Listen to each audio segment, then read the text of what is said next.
नमस्कार दोस्तों, आज की हमारी पारिवारिक कहानी है वसीयत। एक घर में 3 भाई और एक बहन थे। बड़ा और छोटा पढ़ने में बहुत तेज थे। उनके माँ बाप उन चारों से बेहद प्यार करते थे, मगर मंझले बेटे से थोड़ा परेशान भी थे। बड़ा बेटा पढ़ लिख कर डॉक्टर बन गया, छोटा भी पढ़ लिख कर इंजीनियर बन गया, मगर मंझला बिल्कुल आवारा और गंवार बन के ही रह गया। मंझले को छोड़कर तीनों की शादी हो गई थी। बहन को छोड़ दोनों भाइयों ने लव मैरिज की थी। बहन की शादी भी एक अच्छे घराने में हुई थी। आखिर होती भी क्यों नहीं, जिसके 2 भाई, एक डॉक्टर और एक इंजीनियर हो। अब मंझले को कोई लड़की नहीं मिल रही थी शादी के लिए।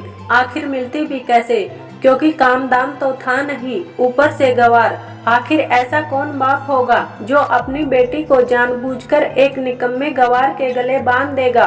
बाप भी परेशान, माँ भी। बहन जब भी मायके से आती सबसे पहले छोटे भाई और बड़े भैया से मिलती, मगर मंझले से कम ही मिलती थी।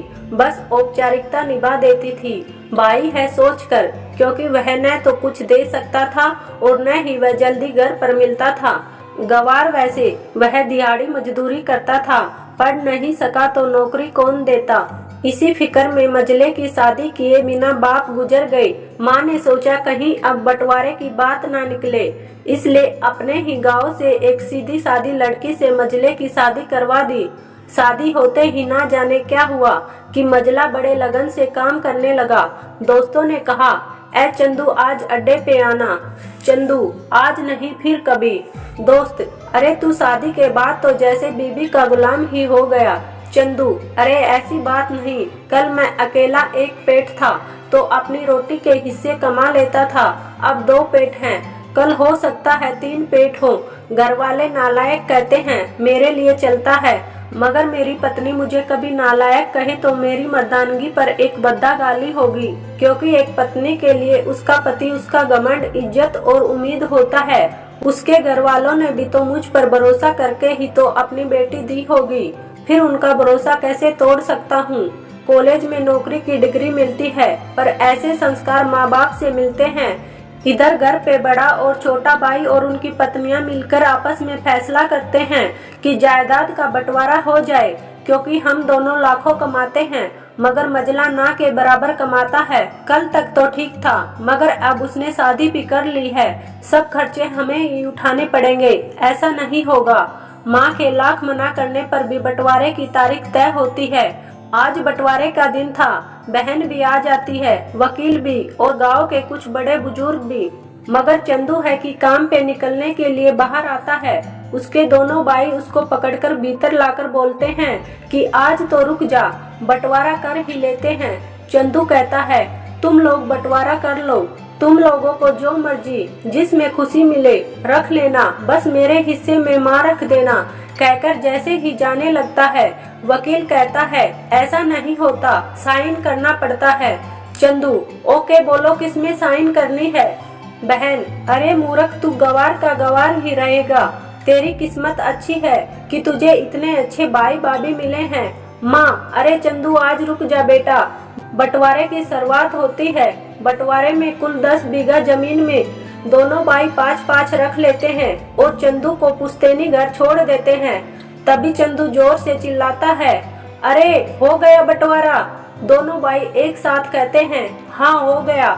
चंदू जोर से चिल्लाकर कहता है, फिर हमारी छुटकी का हिस्सा कौन सा है। दोनों भाई हंसकर बोलते हैं, अरे मूर्ख गंवार, बंटवारा भाइयों में होता है और बहनों के हिस्से में सिर्फ उसका मायका ही है।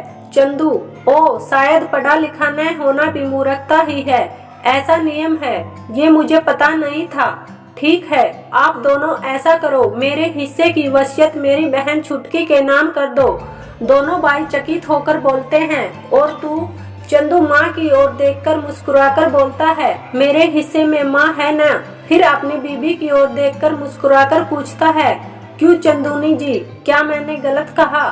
चंदूनी अपनी सास से लिपटकर कहती है, इससे बड़ी वसीयत और क्या होगी मेरे लिए कि मुझे माँ जैसी सासू मिली और बाप जैसा ख्याल रखने वाला पति। बस यही सबक थे जिन्हें बंटवारे को सन्नाटे में बदल दिया। बहन दौड़कर अपने गंवार भैया से गले लगकर रोते हुए कहती है कि माफ कर दो भैया मुझे, क्योंकि मैं समझ ना सकी आपको। चंदू अपनी बहन को गले लगाकर कहता है, इस घर में तेरा भी उतना ही अधिकार है जितना हम सब का। बहुओं को जलाने की हिम्मत किसी में नहीं, मगर फिर भी जलाई जाती हैं, क्योंकि शादी के बाद हर भाई हर बाप उसे पराया समझने लगते हैं। मगर मेरे लिए तुम सब बहुत अजीज हो, चाहे पास रहो या दूर। अगर हर भाई और बाप ये कहे कि हमारी बेटी भले आपके घर की बहू है, मगर पहले हमारी बहन हमारी बेटी ही रहेगी, तो कभी किसी की हिम्मत नहीं होगी बेटी बहू को जलाने की, मारने की।